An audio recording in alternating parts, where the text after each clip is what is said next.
사랑스러운 초등학생 아이 한 명을 키우고 있는 직장인입니다. 아이가 어릴 때는 하루하루를 정신없이 살았었는데 어느새 10살이 지나고 나니까 아이랑 대화도 통하고 같이 이곳저곳 다닐 수 있어서 한결 편해졌네요. 더군다나 아이가 아직까지 사춘기 없이 절 많이 따라주고 있어서 행복하게 하루를 보내고 있답니다. 사실 전 얼마 전에 남편과 이혼을 했는데 이혼을 결심하기까지 여러 가지 일들이 많았지만 그 수많은 일들은 꿋꿋하게 참았던 이유가 바로 아이였거든요. 엄마가 끝까지 가정을 지키기 위해서 노력했다는 걸 제 스스로도 인정할 때까지 참았다가 도저히 안 되겠다 싶어 이혼하게 되었어요. 오늘 여러분들께 들려드릴 얘기는 바로 제가 이혼을 하게 된 이유랍니다. 주변 누구에게도 속 시원하게 말을 해본 적이 없었는데 이렇게 사연으로 적어봐요. 남편과 결혼을 하자마자 시모는 매번 만날 때마다 손주 타령을 하셨는데 그때 당시는 저나 남편이나 일이 더 중요한 상황이었고 아이 계획은 없었거든요. 옆집 아줌마네는 아들이 벌써 결혼해가지고 애가 둘이라더라. 주말마다 손주들 데리고 오는데 어찌나 부럽던지. 내가 그 모습 보고선 너무 행복해 보여가지고 부러웠어. 손주들이 자식이랑은 전혀 다르다고 하던데 너무 이뻐 죽는다더라. 자기 자식 키울 때는 힘든 것만 알았지 이쁜 줄 모르고 키웠는데 손주는 또 너무 이쁘고 좋대. 엄마, 우리 형편에 지금 아이 낳으면 누가 돌볼 거야? 와이프도 임신하고 출산하면 쉬어야 할 텐데 그럼 나 혼자 돈 벌어서 어떻게 먹고 살아? 아직은 좀 무리야. 우리도 생각은 해봤는데 지금은 무리고 좀 돈도 모으고 어느 정도 안정 찾으면 아이 가져야지. 애 갖고 나서 태어난 후에 뭐 하나라도 잘 못해주면 그게 얼마나 미안하겠어. 우린 그렇게 키우고 싶지 않아. 예, 아이들은 다 자기 밥그릇은 챙기고 나오는 거야. 애 낳아가지고 돈 들어갈 일이 뭐가 있니? 다 내가 해주면 되는 거를. 내가 봐줄 테니까 아이 걱정은 하나도 하지 말거라. 솔직히 요즘은 휴가도 낼 수 있다고 하지 않니? 제발 낳기만 해. 지금이야 내가 힘도 있으니 애 낳아도 봐줄 수 있지만 나중에 더 늙어봐. 그때는 봐달라고 해도 못 봐주거든? 지금이 딱이야, 딱. 어머님, 그래도 저희 힘으로 아이 키울 수 있을 때까지는 좀 기다리려고요. 어머님도 어머님 생활 있으시고 항상 애만 봐주실 순 없으시잖아요. 아직은 좀 이른 것 같아요. 그래도 내후년이나 그 다음 해 정도는 생각하고 있으니까 너무 걱정하지 마세요. 지금은 직장에서도 아직 자리가 잡힌 것도 아니고 결혼한 지도 얼마 안 돼서 신혼도 즐기고 싶고요. 니들 나이도 생각해야지. 내후년이면 30대 중반인데 그때 되면 더 힘들지 않겠니? 이게 차일피일 미루다 보면 더 못 낳는다니까. 차라리 이번에 후딱 낳아가지고 키우는 건 어떠니? 내가 니들 옆에 있을 때 도와줄 수 있을 때 나야 니들도 편하지. 이제는 부부 둘이서만 애 키우기는 힘들어. 우리 옆집도 가끔씩 손주들 봐주러 간다는데 다들 그러고 살더라. 아이 계획이 딱히 있었던 건 아니었지만 그때 당시는 바로 임신을 하는 게 부담이긴 했었죠. 그런데 시모부터 얼른 임신을 하라고 난리니 남편도 갑자기 생각을 바꾸기 시작하더라고요.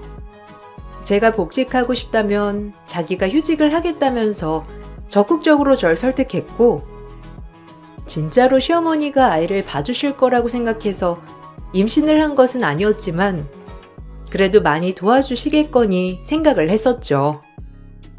임신 소식을 알려드리니 시모는 너무나 좋아하셨는데 문제는 출산일이 다가오면서 발생했죠. 임신 당시 전 부종이 너무 심했고 출산일이 다가올수록 더 심해지기 시작했고 근무를 하는 게 무리인 것 같아서 일찍 출산 휴가를 내려고 했어요. 그런데 그 소식을 듣고서는 갑자기 시모가 절 말리더라고요.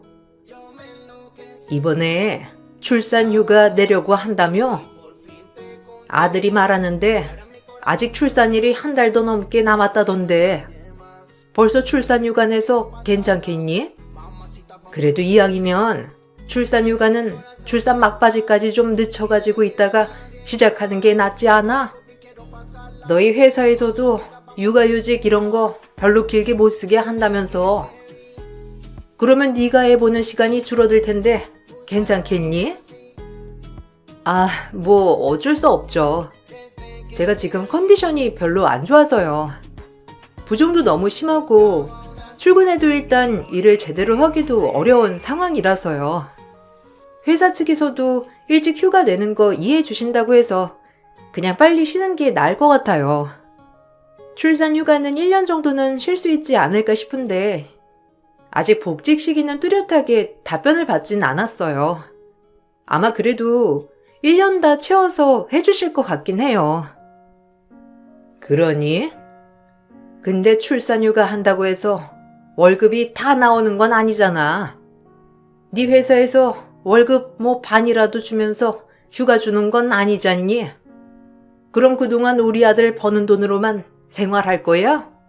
아휴, 아들이 고생이 많겠구나. 그러지 말고 일찍 출산 휴가 내는 건 좀 아깝잖아. 집에 있으면 뭐 할 거야?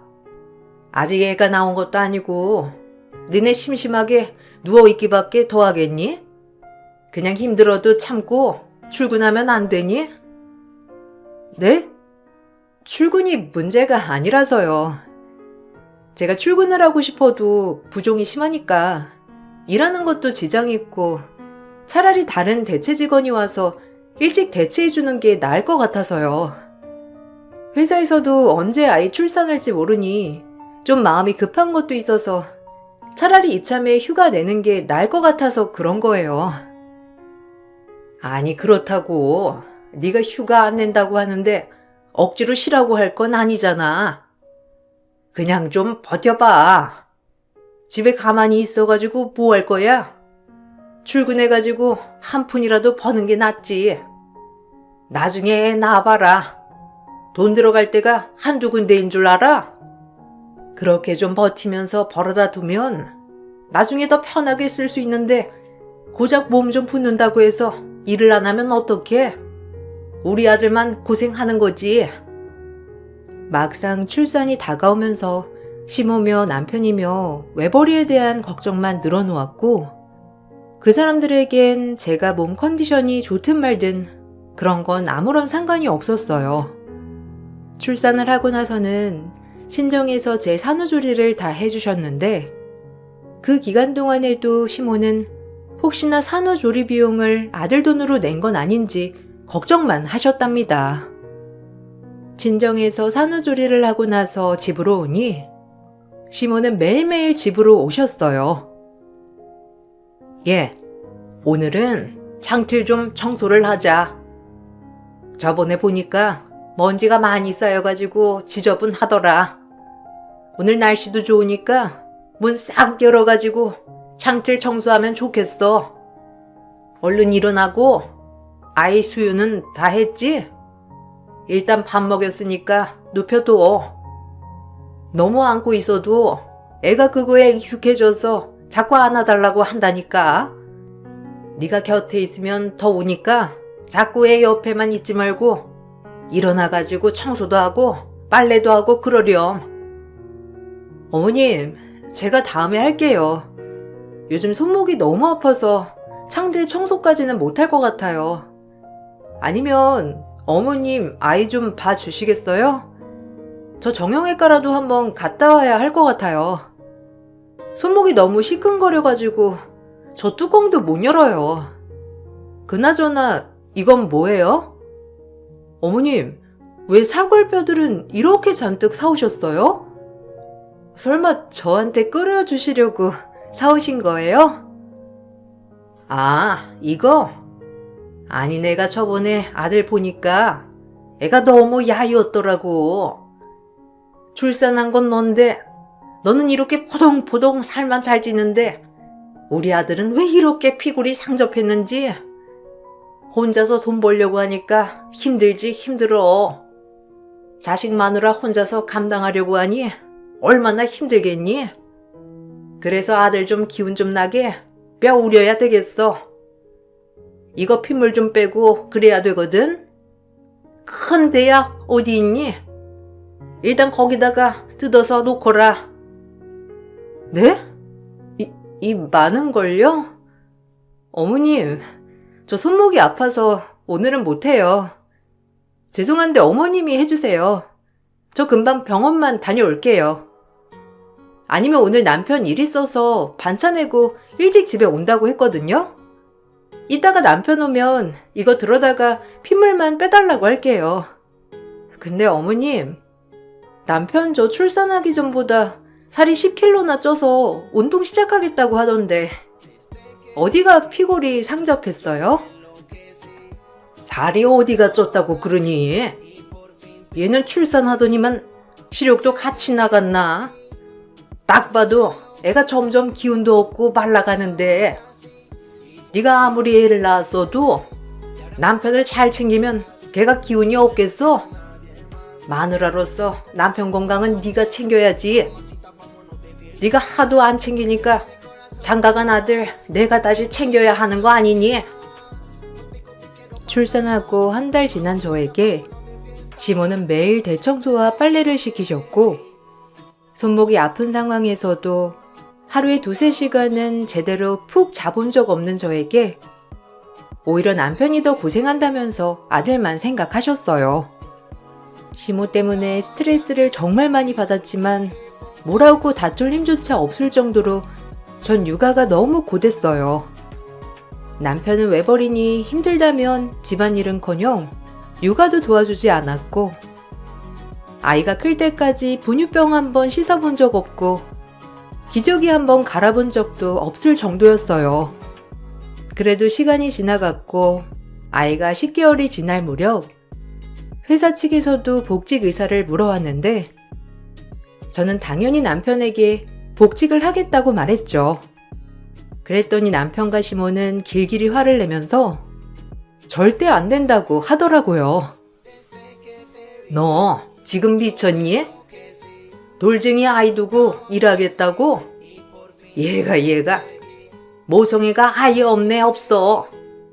어떻게 저 애를 두고 일을 하겠다는 말이 그렇게 나와? 세상 천지에 걷지도 못하는 애 두고 일하겠다는 엄마는 처음 보네 진짜. 얘 정신 차려. 네가 지금 애 두고 돈 벌 때야? 아이고 답답해가지고 애를 엄마가 안 보고 도대체 누가 볼 거야? 그냥 집에 두면 애가 저절로 밥 챙겨 먹고 그런다니? 네? 아니 다음 달부터 어린이집 보낼 거예요 어머님. 그리고 저 1년 있다가 복직하기로 이미 말씀드렸었잖아요. 근데 갑자기 무슨 엄마가 안 보면 누가 본다고 하시면 어린이집이 영유아 전용이라서 저희 아이보다 더 어린 애들도 다니고 소규모라 아마 괜찮을 거예요. 회사에서도 초반에는 저 상황 보고 일찍 퇴근하거나 그런 걸로 조정해 주신다고 했으니까 걱정 마세요. 넌 뉴스도 안 보냐? 뉴스에서 허구한 날 나오는 게 그런 건데 에휴. 애 엄마가 돼가지고는 애 생각은 눈꽃만큼도 안 하네. 거기 어린이집 갔다가 애 아프면 어쩔 거야? 너는 애가 한 번도 안 아프고 클 거라고 생각하냐? 네가 밖에 나가서 돈을 벌어봤자 뭐 얼마나 번다고? 애 키우는 것보다 더 많이 벌 거 같니? 차라리 그냥 좀 애 어느 정도 클 때까지 쉬고 나중에 직장 구해도 되는 거잖아. 지금 복직 안 하면 저 경력 애 낳기 전 2년이 전부예요 어머님. 언제 다시 일 시작할 수 있을지도 모르는 거고 회사에서도 이번에 복직 안 하면 대체했던 직원 그냥 정직원으로 채용할 계획이라고 하던데 그럼 제 자리 없어지는 거예요. 그럼 다른 데 직장 구하는 것도 어렵고 그냥 복직할게요. 어머님이 좀 도와주시면 안 되나요? 아니면 아이 아플 때만이라도 좀 도와주세요. 난 절대 안 된다. 절대 반대야. 돌쟁이 아이 놔두고 일 나가는 며느리 대신해서 애 보라고? 내가 왜? 너 지금 복직할 거면 내 도움 받을 생각일랑 하나도 하지 말거라. 차라리 애가 한 5살쯤 돼서 일 시작하면 모를까. 아이고, 어떻게 애가 아무것도 모르는데 어린이집에 맡길 생각을 해? 철이 없어도 이렇게나 철이 없을까 정말. 에휴. 남편은 처음에는 별 생각이 없었지만 어느 순간부터 복직을 반대하기 시작했고 갑작스럽게 남편까지 태도를 바꾸니 전 너무 황당하고 막막했어요. 더군다나 아이를 키우면서 생활비까지 제대로 받아본 적 없는데 복직까지 반대하고 나서니까 눈물까지 날 지경이었어요. 아이도 아이지만 남편과 시모에게는 아이만 있을 뿐 전 전혀 생각하지 않는 듯 했어요. 솔직히 말하면 나는 당신이 애초에 복직을 한다는 것 자체가 이상하다고 생각했어. 생각을 해봐. 아직 태어난 지 1년밖에 되지 않은 아이를 두고 일한다? 그거 좀 이상하지 않아? 아무리 아이가 어느 정도 컸다곤 하지만 아직은 걷지도 못하고 말도 못하는데 엄마로서 좀 그렇지 않아? 난 그래도 당신이 아이 키우면서 생각이 좀 바뀔 거라고 생각했는데 안 바뀌니 당황스럽네. 내가 무슨 아이를 이제 안 키운다고를 했어? 뭘 했어? 애초에 약속한 대로 복직하겠다고 하는 건데 지금 무슨 소리를 하는 거야? 그리고 내가 어린이집도 꼼꼼히 알아보고 다 지원하고 다음 달부터 다니기로 한 것도 당신 다 알고 있었잖아. 내가 그렇게 말할 때는 별말 안 하더니만 갑자기 왜 그래? 그리고 당신이 그렇게 말할 거면 지금 나한테 생활비라도 넉넉하게 주고선 그런 말을 해야지. 돈도 한 푼 안 주면서 무슨 나보고 생각이 바뀐다고 그래? 나도 내 돈 벌어서 써야겠어. 고작 돈 때문에 복직을 하겠다고? 애 엄마가? 저렇게 핏덩이 같은 애 두고 돈 때문에 애를 안 보고 어린이집에 보내겠다는 거야? 참나, 너도 참 너다. 그래, 뭐 돈 달라고 하니까 주면 되잖아. 뭐 얼마나 주면 되냐? 한 30만 원 주면 돼? 그거면 대충 네 생활비 되지 않나? 집값이 나가기래, 뭐가 나가기래. 애한테 들어가는 돈은 카드로 쓰면 되고 30만 원이면 충분하지? 뭐? 30만 원? 당신 한 달 저녁값으로 쓴다는 돈이 50이야. 알긴 해? 근데 30만 원으로 한 달을 나보고 살라고? 그걸로 내 핸드폰이며 보험비며 병원비며 나한테 드는 돈은 다 그걸로 쓰라는 거잖아. 진짜 더럽고 치사해서 나 그냥 복직해야 되겠어. 사실 아이를 키우면서 남편은 저에게 생활비를 한 푼도 준 적이 없었고 자기 카드를 주면서 생활비 대신 쓰라고 했는데 결제를 할 때마다 어디에 왜 썼는지 보고를 해야 했어요. 그러니 자유롭게 뭔가 산 적도 없었고 심지어 아이한테 쓰는 돈도 저보고 사치를 부린다면서 화를 낸 적이 있으니 제가 복직을 꿈꿀 수밖에 없었죠. 그렇지만 상황은 제가 원하는 대로 흘러가진 않았는데 아이가 열감기로 고생하게 되었고 저도 마음이 약해지면서 결국 복직을 포기하게 되었죠. 그래도 남편은 미안한 마음이 들었는지 저한테 생활비를 꼬박꼬박 주겠다면서 아이가 좀 더 크면 직장을 다시 구하라고 말을 꺼내더라고요. 이때까지만 하더라도 전 남편이 그저 자식에 대한 걱정 때문에 제 복직을 반대했구나 생각을 했는데 일을 그만두고 제가 아이를 보니까 남편은 집안일과 육아에 아예 손도 대지 않았어요. 밖에서 자기는 일을 하고 들어오니 집에서 자기가 할 일은 없다고 했죠. 어느 날은 제가 열이 40도까지 오른 적이 있었는데 그날 남편은 일찍 퇴근을 해 안방에서 쉬고 있었어요. 여보, 나 오늘 열이 40도까지 오르고 힘도 없는데